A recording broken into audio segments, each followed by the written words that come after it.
Hi hello शुभ दुपार नमस्कार. मी वैशाली. स्वागत आहे तुमचं माझ्या एका नवीन मराठी यूट्यूब चॅनलमध्ये, ज्याचं नाव आहे वैशाली वडनेरे ब्लॉग. तर आजचा दिवस तुम्हाला खूप छान मस्त आनंदाचा आरोग्याचा जाओ.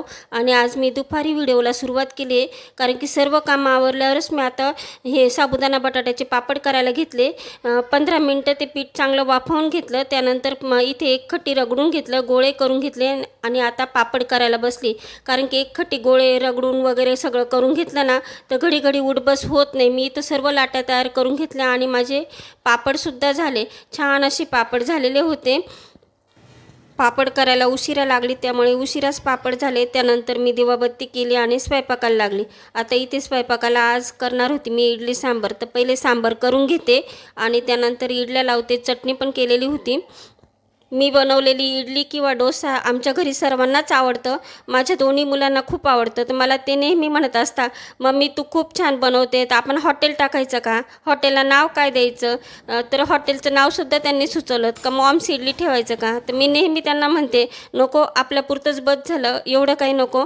तर हे गमतेने म्हणतात का काय काय माहिती, पण चालूच असते त्यांची चेष्टा.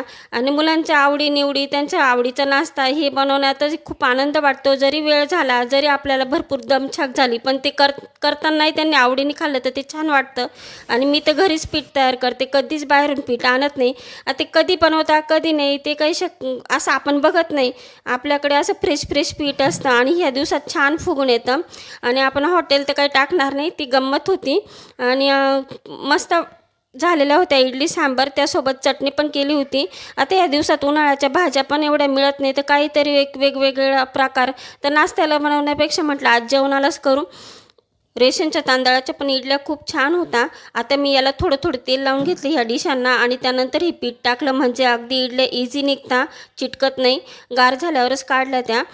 खूप भारी झालेल्या होत्या. आता पुढे मी डिश तयार करतेच.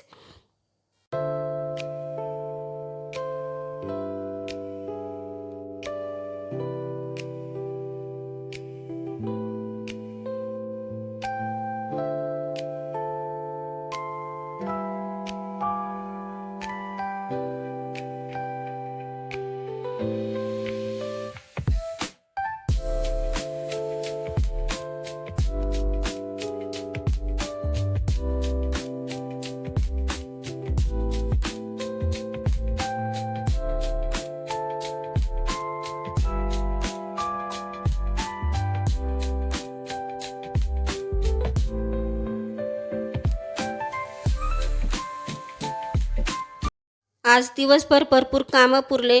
आज दिवसभर उपासाच्या पापड्या झाल्या, घरातली सर्व कामं आवरली आणि आता संध्याकाळचा स्वयंपाक झाला. आता इकडे ताटं तयार झाले. त्यानंतर आम्ही जेवणं करून घेतले, भांडे वगैरे सगळे क्लीन केले. आणि हा दुसऱ्या दिवशीचा व्हिडिओ तुमच्यासोबत मी शेअर करते. दुसऱ्या दिवशी सायंकाळी आम्ही गावात गेलो. साक्षीला सुट्टी होती, म्हटलं थोडीफार शॉपिंग करू. कारण की मागच्या वेळेस जेव्हा आम्ही शॉपिंगला आलो त्या दिवशी रामरथामुळं सगळेच दुकानं बंद होते. त्या दिवशी काहीच घेणं झालं नाही. आता जवळपास एखादा महिना झाला असेल, तर त्याच्यानंतर मी आलीच नाही गावात. तर आज आली, तर आज इतकी गर्दी होती गावामध्ये, तर ट्रॅफिकमध्ये 15-20 मिनटं अटकलो. त्यानंतर इथे म्हणजे आता लग्नसराई आली ना, तर खूपच गर्दी गर्दी आहे. आणि शेवटच्या 2-4 तारखा आहे आता इथून पुढे, त्यामुळे खूप गर्दी होती इथे. गावात गेल्यानंतर सर्वात आधी ते बॅगचं शॉप दिसलं. तर तिला बोलली होती मी, का म्हटलं तुला बॅग हवी आहे ना, तर लगेच घेऊन टाक जे दिसेल ते. घरी गेल्यानंतर असं होतं का हे राहिलं घ्यायचं, मम्मी ते घ्यायचं राहिलं, तर म्हटलं आता जे दिसेल ते लगेच चॉईस करून घेऊन टाक. आता इथे तिला बॅग आवडली, तिने घेतली. आणि त्यानंतर इथे कानातल्यांच्या शॉपमध्ये आलो. तर कानातले पण खूप छान घेतले. पुढे मी दाखवेलच तुम्हाला काय शॉपिंग घेतली ते. तर चला मग व्हिडिओ कंटिन्यू करा.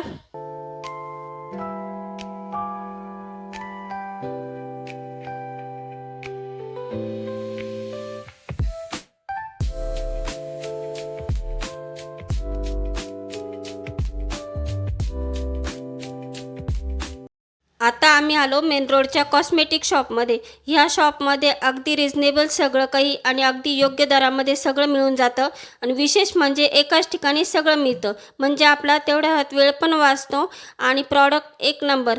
तर मी इथे बऱ्याच दिवसापासून येते. इथे साक्षी आता नेल पेंट लिपस्टिक बघत होती. त्यातले लिपस्टिकचे शेड ती हातावर ट्राय करत होती. तर हातावर एवढे उठून दिसत नव्हते. तिला म्हटलं आणि मीच ट्राय करून बघते.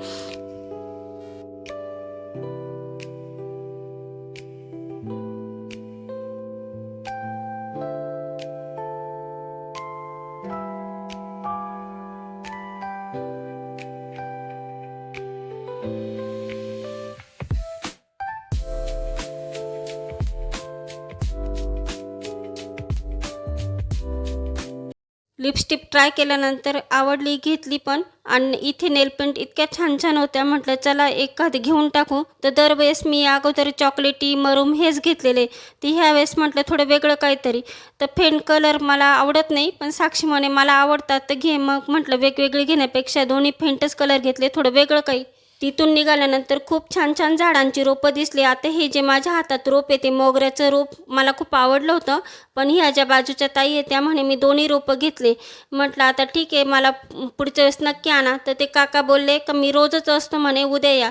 आता उद्या कोण जाईल? तर मी काही रोप घेतलं नाही, ते दोन्ही रोपं त्या ताईंनी घेतले होते. म्हटलं जाऊ दे पुढच्या वेळेस घेऊ. त्यानंतर मी ते समर्थ ज्यूसमध्ये आली आणि हे पायनॅपल ज्यूस घेतलं, मला खूप आवडतं. आणि गावात गेली मी ज्यूस घेतलं नाही असं तर काही होतच नाही, कारण की मी दरवेळेस घेते, मला आवडतं. आणि साक्षीने काही घेतलं नाही, ती म्हणे नको.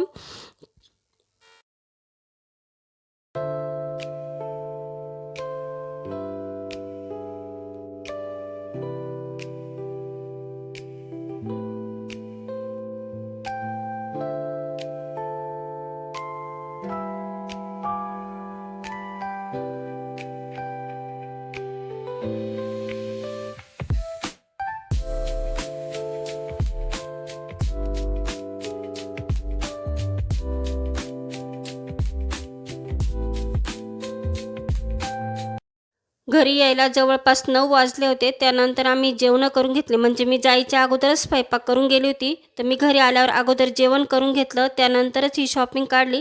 एकदा राहिलं का राहूनच जातं नंतर. म्हटलं आता लगेच दाखवून देऊ. तर हे चॉपर घेतलं, जिथं शूट घेता आलं तिथं शूट घेतलं, आता इथे नाही घेता आलं. तर मी या अगोदर चॉपर घेतलं होतं पिंपळगावला गेली तेव्हा, पण ते वापरलं एक दिवस, माझ्या हातातून ती दोरीच तुटून गेली. आणि त्यानंतर मग मी आज परत घेतला. आता रोजच चॉपर लागतं आणि हे हार वगैरे दीदीला लागतंच प्रत्येक ड्रेसवर मॅचिंग. आता पेन्सिल आणि हे कानातले वगैरे सगळं साक्षीच वापरते, मला तर काही आवडत नाही. त्याच्यानंतर म्हणजे भरपूर हार वगैरे सगळं आहे, पण ती दरवेळेस दिसलं का नवीन नवीन घेतच असते. आता ह्या बांगड्या घेतल्या, निशा मेहंदीपुडी, दीदीचे केस सगळे काही अजून ब्लॅक आहे, तिला काही गरज नाही, मीच घेतली.